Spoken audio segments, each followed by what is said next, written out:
ಜ್ಞಾನದಾಹಿ 10ನೇ ತರಗತಿಯನ್ನು ಓದ್ತಾ ಇರುವಂಥ ವಿದ್ಯಾರ್ಥಿನಿಯರೇ, ನಿಮಗಿದೊಂದು ಸುವರ್ಣಾವಕಾಶ, ಒಳ್ಳೆಯ ಸುಸಂಧಿ ಕೂಡ. ನೀವೀಗಾಗಲೇ 10ನೇ ತರಗತಿಯ ಎಲ್ಲ ವಿಷಯವನ್ನು ಶಾಲೆಗಳಲ್ಲಿ ಅಧ್ಯಯನ ಮಾಡಿದ್ದೀರಿ. ಅಧ್ಯಯನ ಮಾಡುವಾಗ ನಿಮಗೆ ಏನಾದರೂ ತೊಂದರೆಗಳು ಬಂದಿರ್ಬೋದು.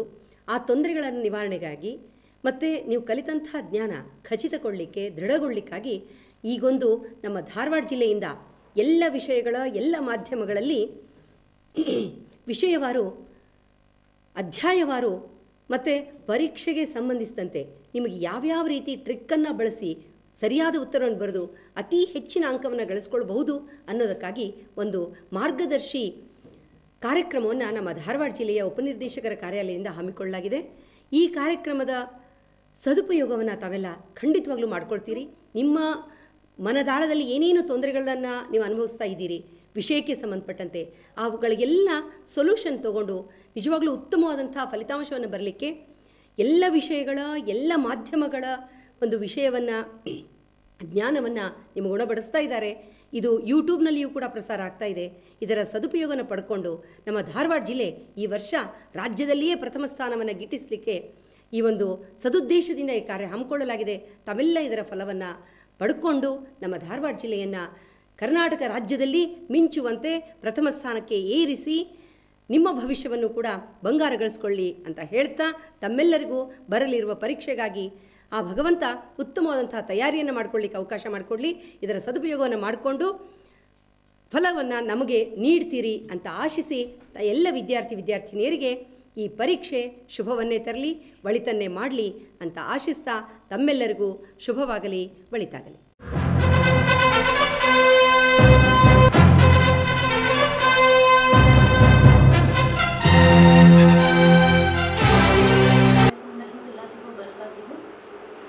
कर्नाटक सरकार सार्वजनिक शिक्षण इलाके धारवाड़ की जानिब से मैं आज SSLC के इस मुनक़्क़द करदा प्रोग्राम में बिल्किस मरहूम गवर्नमेंट उर्दू मदारमंडी हाई स्कूल की जानिब से आप सबका इस प्रोग्राम में इस्तकबाल करती हूँ।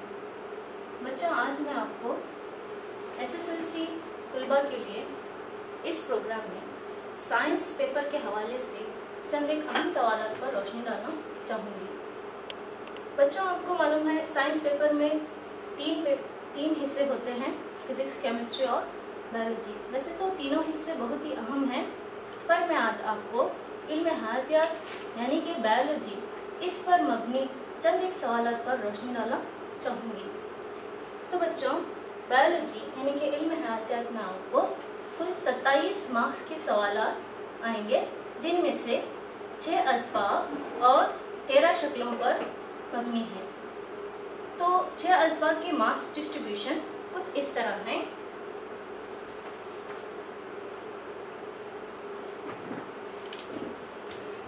पहला, आपको इल्म हयातियात में आमाली ज़िंदगी सबक से 6 मार्क्स के सवाल आएंगे। उसके बाद कंट्रोल और आम आदमी के ताल्लुक से आपको 5 मार्क्स के सवाल आएंगे। तो बच्चों, ये दोनों सबक़ात में से हमें इसमें से ज़्यादा शक्लें भी आएंगी और ज़्यादा से ज़्यादा मार्क्स इन दोनों सबक में से हैं। उसके बाद उसे किस तरह तौलीद करते हैं, इसमें आपको 5 मार्क्स के सवाल आ सकते हैं। इसके बाद हमारा माहौल, इसमें से आपको 2 मार्क्स के सवाल आ सकते हैं। विरासत और इर्तिक़ा, इसमें से आपको 6 मार्क्स के सवाल आ सकते हैं। इसके बाद कुदरती वसाइल का पायदार इंतज़ाम, इसमें से आपको 3 मार्क्स के सवाल आ सकते हैं, जिसमें से कुल 27 मार्क्स आपको कवर करने हैं। इसमें आपको इतने सवाल आ सकते हैं। आमाली ज़िंदगी, बच्चों, आमाली ज़िंदगी में आपको 6 मार्क्स के सवाल आ सकते हैं, जिसमें से नफूस पजीरी से क्या मुराद है, यह आपको एक मिसाल के ज़रिए बताना होगा कि नफूस पजीरी से क्या मुराद है। अमीबा की मिसाल लेकर आप बयान कर सकते हैं। इसके बाद तग़ज़िये में खुद परवरिश और गैर परवरिश के हवाले से आपको सवाल आ सकता है। तो बच्चों, आप सिर्फ 2 मार्क्स के लिए ये सवाल इस तरह से लिख सकते हैं कि पौधे और कुछ बैक्टीरिया हैं जो खुद परवरिश करते हैं। इसके बाद इंसान और जानवर हैं, वो गैर परवरिश पर अपने तग़ज़िया मुकम्मल करते हैं। इसमें पौधे खुद परवरिश में ज़्यादा तारीफ से कार्बोहाइड्रेट तैयार करते हैं और इसी तरह से गैर परिवेश में इंसान और जानवर दीगर तरीक़ों से अपनी ग़िज़ा मुहैया करते हैं। इसके बाद इंसानी तग़ज़िये में आप हाज़मी रसों के हवाले से एक सवाल आपको आ सकता है बच्चों। तो हाज़मी रसों को आप एक फहरिस्त बना लीजिए जिससे आपको याद करने में आसानी होगी। इस तरह से तो बच्चों आपका हाजमा की जानिब से एक शक्ल तो है ही है।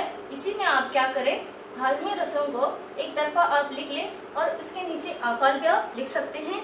जैसे कि पहला हाजमी रस है अमाइलेज, जो लुआब ग़ुदूद से खारिज होता है।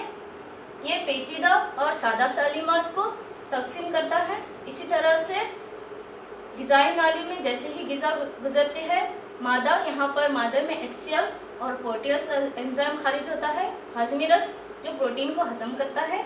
इसी तरह से जिगर में बाइल रस होता है जो चर्बी पर अमल पैरा होता है। लबलबा जिसमें लाइपेज और ट्राइप्सिन होता है जो खलबी बनाने में और प्रोटीन के हजम में मदद करता है। इसी तरह से गॉल ब्लैडर जिसमें ग्लोब्यूल्स तोड़ने का अमल होता है। छोटी आंत जो चर्बी की तहलील करता है। इसी तरह से बड़ी आंत जो पानी को जज़्ब करता है।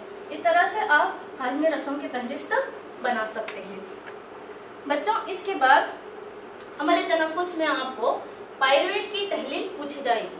पायरुवेट की तहलील से लैक्टिक एसिड किस तरह से तब्दील होता है, और इसके हवाले से ये भी सवाल आ सकता है कि इंसान में ऑक्सीजन और कार्बन डाइऑक्साइड की नक़ल हमल किस तरह से हो सकती है। तो आप बच्चों इसका एक लफ्ज़ में जवाब दे सकते हैं कि कार्बन डाइऑक्साइड और ऑक्सीजन नफूस पजीरी के ज़रिए हो सकता है। इसमें बच्चों हवाबाश और गैर हवाबाश का सवाल भी आ सकता है।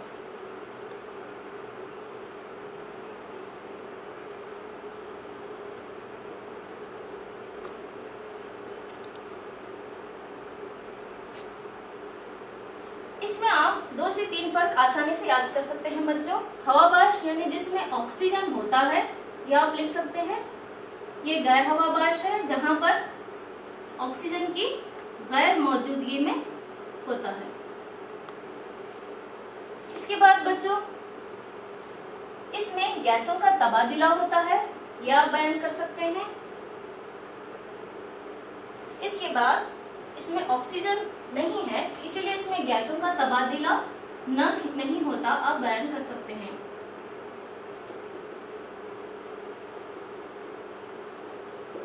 इसके बाद तीसरा फर्क, हवाबाश साइटोप्लाज्म और माइटोकॉन्ड्रिया में वाक़ा होता है।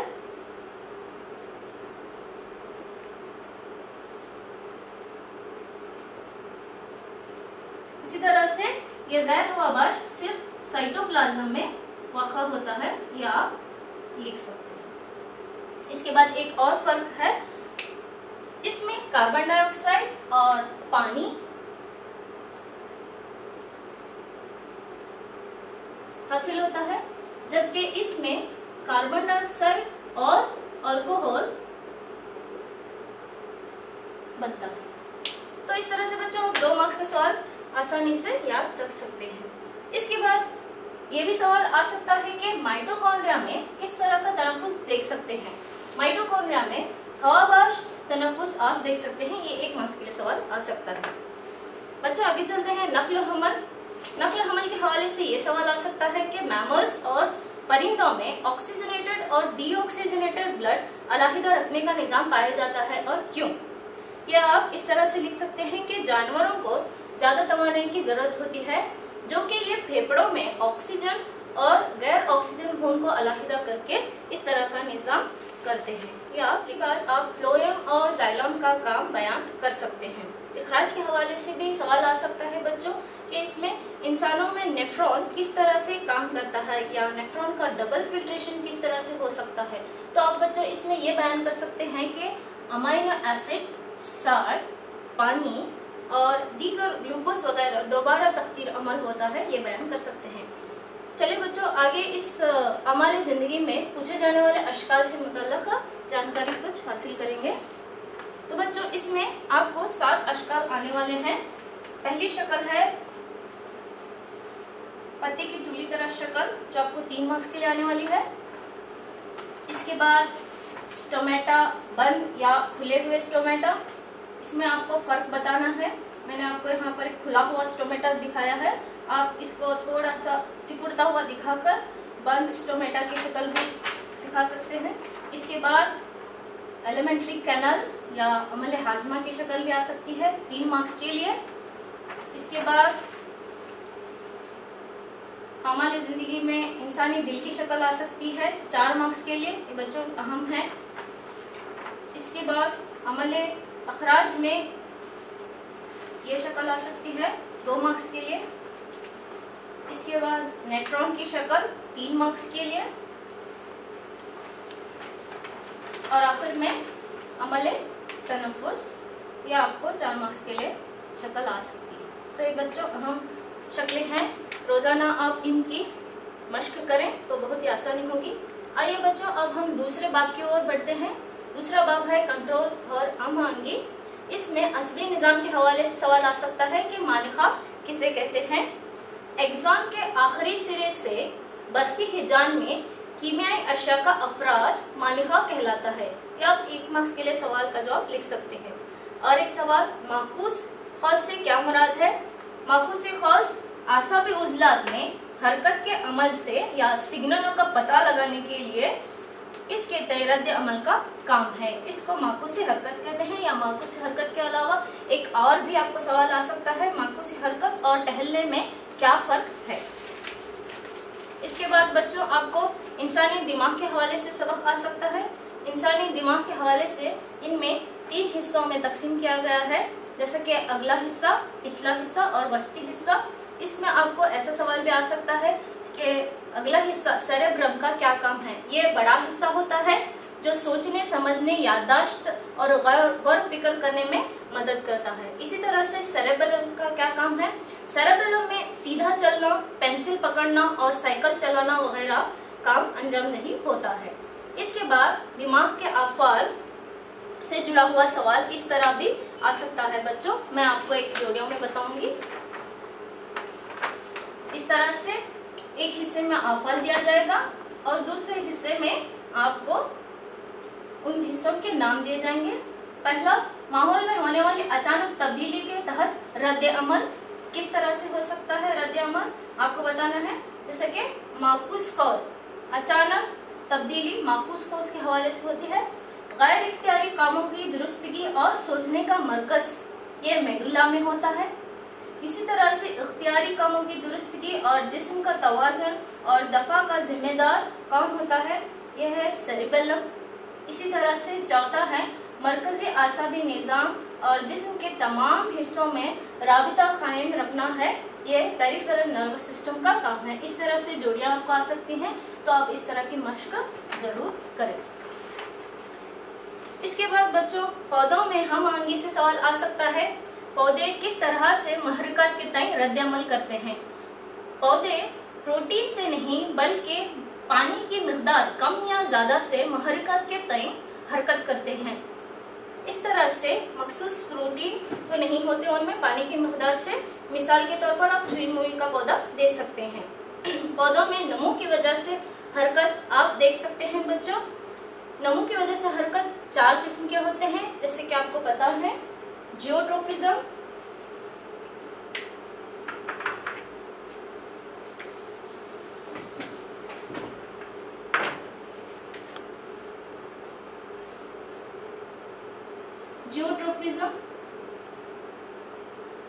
हाइड्रोट्रोफिज्म,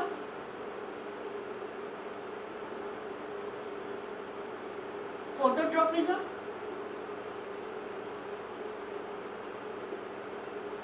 और कीमोट्रोफिज्म।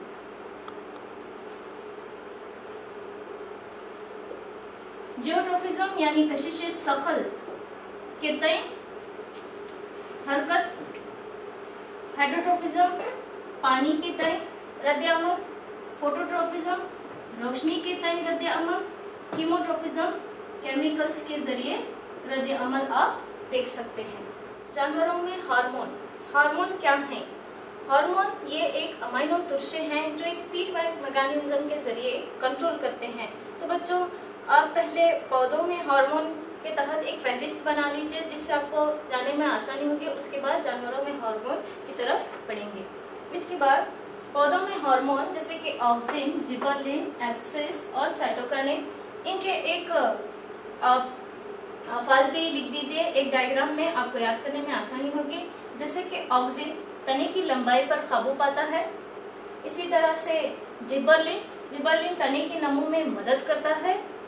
खुलवी तकसीम की तहरीक देने में साइटोकिनिन नामी हार्मोन मदद करता है। इसी तरह से एब्सिस या इथिलीन नामी नमो को रोकने में मदद करता है। इस तरह से बच्चों आप एक फहरिस्त बना लें तो याद करने में आसानी होगी। इसी तरह से जानवरों में हार्मोन किस तरह से काम देते हैं, एक फहरिस्त बना लें आप, इसकी याद करने में आसानी होगी। जानवरों में हार्मोन की फहरिस्त, नंबर 1 ग्रोथ हार्मोन। यहाँ पर एक हार्मोन की एक फहरिस्त बना लें, हार्मोन, गुदूद और इनके आफात। हार्मोन का नाम और गुदूद जहाँ से ये अफराज होता है और इनके आफात कुछ इस तरह से हैं। ग्रोथ हार्मोन पिट्यूटरी गुदूद से अफराज होता है। इसका काम सभी आज़ा में नशोनुमा की तहरीक है। इसी तरह से थायरोक्सिन थायराइड गुदूद से खारिज होता है। जिस्मानी नशोनुमा के लिए तहवील अफाल में बाकायदगी में मदद करता है। रिलीजिंग हार्मोन पिट्यूटरी गुदूद से खारिज होता है। हार्मोन के अफराज के लिए पिट्यूटरी गुदूद को तहरीक देता है। इसके बाद टेस्टोस्टेरोन और ईस्ट्रोजन जो टेस्टिस से खारिज होता है, ये स्पर्म की तैयारी में नशोनुमा में मदद करता है। इसी तरह से ईस्ट्रोजन बैजादान से खारिज होता है, मादे की जिनसी आज़ा की नशोनुमा में और हैज वगैरह में मदद करता है। एड्रेनालिन गुदूद से खारिज होता है जिसे नागानी हार्मोन कहते हैं या इमरजेंसी हार्मोन। दिल की धड़कन, उजलात का सिकुड़ना, सांस की शरह में इजाफा, जिस्म के सूरत हाल के लिए तैयार करता है। ईस्ट्रोजन बैजादान से खारिज होता है जो मादा के जिनसी आज़ा की नशोनुमा और हैज वगैरह में मदद करता है। उसके बाद एड्रेनालिन गुदूद से खारिज होता है जो इमरजेंसी और नागानी हार्मोन कहलाता है। इससे भी एक जुड़ा हुआ सवाल आ सकता है कि एड्रेनालिन गुदूद का या एड्रेनालिन हार्मोन किस तरह से काम करता है। एड्रेनालिन हमें दिल की धड़कन, उजलात का सिकुड़ना, सांस की शरह में इजाफा, जिस्म की सूरत हाल में तैयार करने के लिए भी हो सकता है। और लास्ट में आखिर में आता है इंसुलिन लबलबे में यानी कि पैंक्रियाज से खारिज होता है। खून में शक्कर की सतह या इसकी इंसुलिन लबलबे में खारिज होता है जो खून में शक्कर की सतह पर काबू पाता है। इसी तरह से अब जबकि मैंने टेस्टोस्टेरोन और ईस्ट्रोजन के हवाले से आफा इनके बयान किए थे, इसमें भी एक सवाल आ सकता है कि लड़के और लड़कियों में होने वाले हार्मोन्स की तब्दीली या फिर इनमें होने वाली तब्दीलियों को बयान कीजिए, ये भी सवाल आ सकता है। बच्चों, कंट्रोल और हम आंगी से आपको 4 शक्लें आ सकती हैं। तो कंट्रोल और हम आंगी में आपको 4 शक्ल आएंगे। न्यूरॉन की शक्ल, असबी खुलिया। बच्चों, आप दोनों नामों पर ध्यान दीजिए, यानी कि अगर एग्जाम में एक ही नाम आया, आप एक ही शक्ल के बारे में जानते हैं, ऐसा मत कीजिए। इसके 2 नाम भी हैं, आपको याद रखने की ज़रूरत है या फिर आपको इंग्लिश में लिखकर इन्हें याद रखना ज़रूरी है, न्यूरॉन या असबी खुलिया। इसके बाद आपको न्यूरॉन की शक्ल के बाद दिमाग की शक्ल आएगी जो मैं आपको निकाल कर दिखाऊंगी। इंसानी दिमाग की मशक कुछ इस तरह से करें बच्चों, सिंपल में है। क्वेश्चन मार्क की तरह एक शक्ल बना दीजिए। उसके बाद इंसानी दिमाग के परते,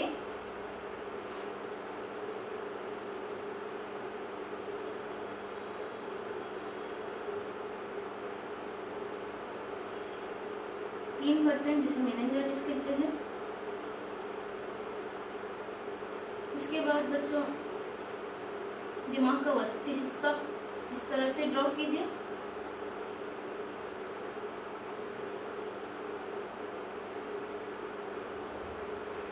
ये है दिमाग का वस्ती हिस्सा।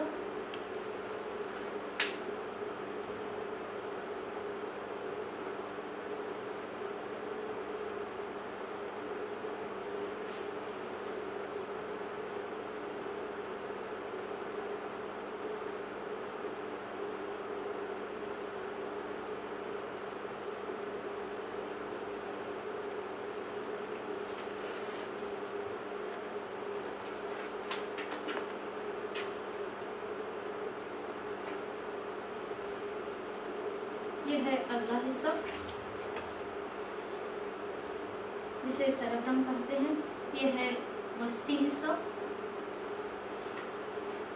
यानी दरमियानी दिमाग। ये है पिछला हिस्सा जिसमें पॉन्स, मेडुला, और ये है पिछला हिस्सा दरमियानी के बाद सेरेबेलम, और इसके बाद ये बॉडी। इस हिस्से का नाम क्रेनियल, दिमागी खोपड़ी वगैरह। तो इस तरह से बच्चों आप रोज़मर्रा की ज़िंदगी में 1 से 2 शक्लों के बारे में शक्लें आप निकाल कर इनकी मशक कर सकते हैं, जिससे आपको इम्तिहान में आसानी होगी। इसके बाद बच्चों हम तीसरे सबक की ओर बढ़ते हैं, हमारा माहौल, जिसमें आपको सिर्फ 2 मार्क्स के सवाल आ सकते हैं। इसमें सवाल माहौली निज़ाम से जुड़े हुए हैं कि माहौली निज़ाम में अगर सारिफिन ख़त्म हो जाएं तो इसका माहौल पर क्या असर होता है, या फिर प्रोड्यूसर कम हो जाए तो इसका असर किस तरह से होता है, या फिर तहलील का अहम रोल क्या है। इस तरह के सवाल आपको 2 मार्क्स के लिए आ सकते हैं।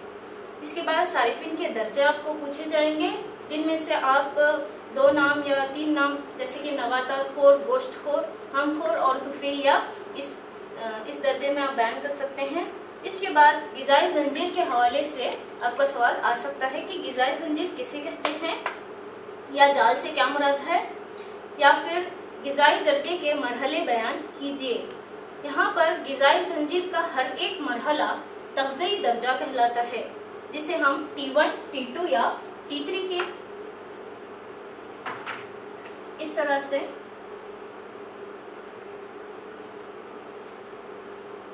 आप मरहले लिखते जाएंगे तो आपको आसानी से याद होंगे। प्रोड्यूसर,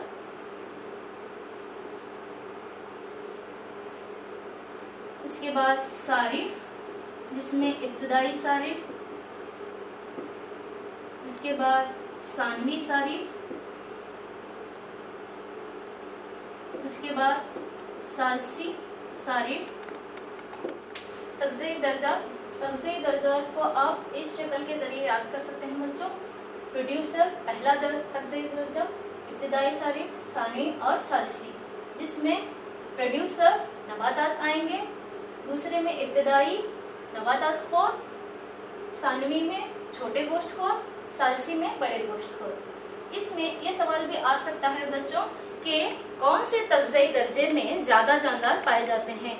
तो आपको लिखना है कि निचले दर्जे में सबसे ज़्यादा जानदार पाए जाते हैं, क्योंकि वो रास्त तौर पर तवानाई को हासिल करते हैं। इसके बाद हयाती तकबीर के हवाले से आपको एक सवाल आ सकता है कि हयाती तकबीर से क्या माने हैं, या फिर हयाती तकबीर से क्या मुराद है। आपका ये जवाब इस तरह से होना चाहिए कि जानदार उज़्वों में कीमियाई अशिया यानी कि जहरीले अशिया का इर्तिकाज़। इसके बाद ओजोन परत की तहलील से आपको सवाल आ सकता है कि ओजोन परत की तहलील किस तरह से होती है, या फिर वो कौन से अशिया हैं जिनसे ओजोन परत की तहलील हो सकती है। आप इसका जवाब सिर्फ एक छोटे लफ्ज़ों में दे सकते हैं कि CFC, क्लोरोफ्लोरोकार्बन, या फिर कीमियाई अशिया से ओजोन परत की तहलील हो सकती है। जो तालिफी अशिया हम इस्तेमाल करते हैं उससे भी होती है।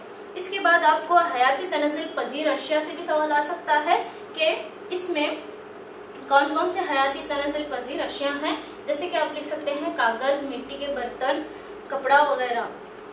इसके बाद माहौल की हिफाजत के क्या इक़दामात हैं, ये भी सवाल आपको 2 मार्क्स के लिए आ सकता है। आप लिख सकते हैं कि कागज़ की थैली का इस्तेमाल करके स्कूटर के बजाय पैदल का चलना, बरक़ी पंखों और बल्ब का गैर ज़रूरी इस्तेमाल न करके हम माहौल की हिफाजत इस तरह से कर सकते हैं। तो आइए बच्चों अब दूसरे बाब की ओर बढ़ते हैं। वुज़ू किस तरह से तौलीद करते हैं। इसमें आपको 3 मार्क्स के सवाल आ सकते हैं। तग़य्युर के हवाले से आ सकता है, तग़य्युरात इंसान की नौ के लिए फ़ायदेमंद है या नहीं है। तग़य्युरात इंसान की बक़ा के लिए, यकीनी बक़ा के लिए बहुत ज़रूरी हैं, इसका होना लाजमी है। ये मार्क्स आप 2 मार्क्स के लिए आपको आ सकता है। इसके बाद वुज़ू में तौलीद के तरीक़े कितने हैं ये आ सकते हैं, जिनमें आप इंशक़्क़ा, बास याफ्तगी, बास पैदाइश, ये सब आपको लिख सकते हैं।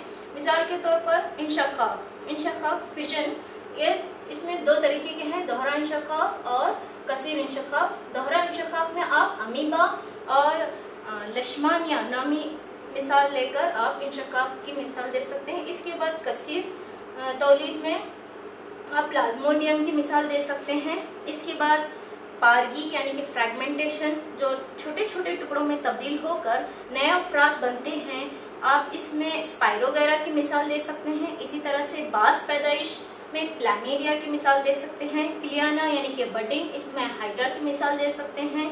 नबाताती अफजाइश यानी वेजिटेटिव रिप्रोडक्शन में आप ब्रियोफाइलिन, संतरा या गुलाब की मिसाल देकर बयान कर सकते हैं, जो कि एक मार्क्स के सवाल आपको आ सकते हैं। बजरा की तश्कील राइजोपस नामी एक मिसाल से आप दे सकते हैं, या फिर ब्रेड मॉब। इसके बाद आपको सनफी तौलीद से सवाल आ सकता है बच्चों। इसमें उज़्व में सनफी तौलीद क्यों ज़रूरी है और अहमियत क्या है, इसकी तारीफ कुछ इस तरह से लिखेंगे। तग़य्युरात में इत्तेहाद पैदा करने के लिए सनफी तौलीद बहुत ज़रूरी है, यह आप बयान कर सकते हैं। यानी कि डीएनए एक मैकेनिज्म के तौर पर काम करता है सनफी तौलीद में, ये आपको लिखना है। या फिर इस तरह का सवाल भी आपको आ सकता है कि तौलीद में डीएनए का मैकेनिज्म किस तरह से है, बयान करो, ये भी सवाल आपको आ सकता है। पौधों में सनफी तौलीद किस तरह से होती है, तो बच्चों आपको सनफी तौलीद के हवाले से इसमें दो तरह की तौलीद है, एक सनफी और दो सनफी तौलीद। तो एक सनफी में इस तरह से बयान करना है कि ज़र रेशे या मादीन दो में से एक उसको एक सनफी तौलीद कहते हैं। दूसरा है दो सनफी, जिसमें मादीन और ज़र रेशे दोनों होते हैं। इसी के हवाले से आपको मिसालें भी देनी चाहिए। पपीता, तरबूजा जो कि एक सनफी है, इसी तरह से सरसों और गुलाब जो कि दो सनफी तौलीद रखते हैं, ये आपको बताना है। इसके बाद पार ज़ेरगी और खुद ज़ेरगी में फ़र्क पूछा जा सकता है। इसके बाद बारहवरी फर्टिलाइजेशन से सवाल आ सकता है कि बीज का हिस्सा कौन सा है। आप बच्चों ये लिख सकते हैं कि बेज़र एक सख्त गिलाफ होता है जो बारहवरी बनाने के दौरान एक सख्त गिलाफ आगे चलकर बीज में नमू पाता है। इसके बाद इंसानी तौलीद में सवाल आ सकता है कि सने बलूग के वक्त लड़के और लड़कियों में होने वाली तब्दीलियां वाक़ा होती हैं, या किस हार्मोन से इन तब्दीलियां वाक़ा होती हैं। तो आप ये बयान कीजिए कि ईस्ट्रोजन और टेस्टोस्टेरोन नामी दो हार्मोन से इनमें तब्दीली वाक़ा हो सकती है। इसके बाद नर तौलीदी और मादा तौलीदी निज़ाम में से सवाल आ सकते हैं, जिनमें से आपको नर तौलीदी निज़ाम के हिस्से, 4 हिस्से आपको याद रखने हैं बच्चों। मिसाल के तौर पर नर तौलीद में वास डिफरेंस, यूरेथ्रा, प्रोस्टेट गुदूद, सेमेनल वेसिकल। इसी तरह से मादे के तौलीदी निज़ाम में 4 हिस्से याद रखने हैं, फर्ज, बेजादान, रहम और फिलिपिन ट्यूब। फिलिपिन ट्यूब वगैरह ये सभी, इन पर भी एक सवाल मार्क्स आ सकता है, जैसा कि रहम में मौजूद उभार का क्या काम है। माँ से जनीन के लिए ग्लूकोज, ऑक्सीजन और दीगर मादों की फराहम करता है। ये उभार या विलय से होने वाले काम हैं। इसके बाद तौलीदी सेहत में, तौलीदी सेहत के हवाले से सवाल माने हमल के तरीके से हैं। माने हमल यानी कि किन तरीकों से मनाए हमल हो सकता है, या तौलीदी सेहत के हवाले से एक सवाल आ सकता है कि मनाए हमल के तरीके कौन से हैं, या फिर किन तरीकों से मनाए हमल किया जा सकता है बच्चों। इसके बाद आपको इस सबक में 4 अशकाल पूछे जाएंगे। फूल की शक्ल और उज़्व किस तरह से तौलीद करते हैं, इसमें मादा की तौलीदी निज़ाम, इसी तरह से नर तौलीदी निज़ाम, और कलगी पर जीरा दानों का जर्मिनेशन, ये 2 मार्क्स के लिए आपको शक्ल आ सकती है। इसके बाद आगे चलते हैं तौरेस और इर्तिखा। ये बड़ा सबक है बच्चों, इसमें से आपको 6 मार्क्स के सवाल भी पूछे जा सकते हैं। तौरेसी खुसूसियात के हवाले से, तौरेसी खुसूसियात में मेंडल के क़वानीन पूछे जा सकते हैं, जिसमें ग़लबियत का उसूल है, आज़ाद सनदबंदी है और ज़ौजम की अलहदगी है। ग़लबियत का उसूल आप मटर के पौधे की मिसाल से समझा सकते हैं बच्चों। इसके बाद आज़ाद सनदबंदी का कानून, जिसमें F2 नस्ल 9:3:3:1 की निस्बत से आप एक पैटर्न डालकर भी बता सकते हैं। या अज़वाजों की अलहदगी, वो मैं आपको आगे बताती हूँ। गलबियत खुसूसियत क्यों ज़रूरी है, इसमें क्यों ज़रूरी है माने जवाब है, 2 सेट जीन की नकल की वजह से गलबियत का उसूल वाक़ा होता है, ये बयान कर सकते हैं। बीजों में 2 अलहदा सिफात के आज़ाद तौरेस का पैटर्न के ज़रिए एक सवाल आ सकता है, आप क्या करें, बीजों के अलहदा आज़ाद सिफात के अलहदा तौरेस का पैटर्न एक मिसाल के ज़रिए बयान करें जो कि किताब में मौजूद है। इसके बाद जीन का तयन, इंसानों में बच्चे का जीन्स का तयन किस तरह होता है, इसमें बच्चों आपको XX और XY क्रोमोसोम्स में फ़र्क भी बताना होगा। इसके बाद इर्तिखा के हवाले से सवाल आ सकता है बच्चों, इर्तिखा क्यों ज़रूरी है, या इर्तिखा में होने वाले अनवा या इसमें असरअंदाज होने वाले वाक़ात क्यों ज़रूरी हैं। तो इसमें ज़रूरी है इर्तिखात के लिए तग़य्युरात जैसे कि कुदरती इंतखाब, मुताबिकत कारी और जीनियाती एनराफ बहुत ज़रूरी है इर्तिखा के लिए। बच्चों आपको किताब में भौरों की मिसाल देकर नए अनवा की तश्कील किस तरह से हुई ये बताया गया है। एग्ज़ाम में आपको डायनासोरस या फिर नए दूसरे जानवर की मिसाल देकर आपको सवाल आ सकता है। इसकी स्टॉकहोम प्राइज़ जो डॉक्टर राजेंद्र सिंह को गया। इसके बाद बच्चों आपको कोयला और पेट्रोल के हवाले से भी सवाल आ सकता है, जिसमें क्या है, पेट्रोल और कोयला का इंतज़ाम या एहतियातन तौर पर कोयला और पेट्रोल को किस तरह से इस्तेमाल किया जा सकता है या इनका इंतज़ाम के हवाले से भी 2 मार्क्स से सवाल आ सकता है। तो बच्चों मैं इतना कहते हुए इनमें हयातियात में पूछे जाने वाले इन अहम सवालों का बहुत मुशाहिदा करें और अशकाल की मश्क करें।